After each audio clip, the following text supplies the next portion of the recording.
সামনে জিন্দাবাদ। আমার মাঝে উপস্থিত আমার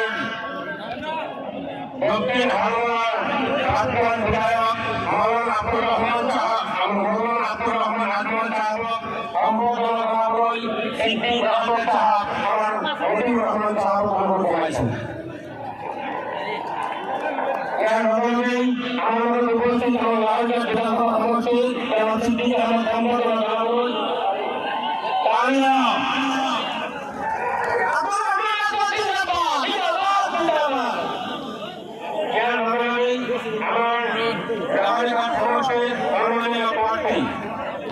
সিদ্দিক আহমেদ সাহেব সম্বোধন করাবই আমার আমাদের সভাপতি সাহেব অনুরোধ করেছেন।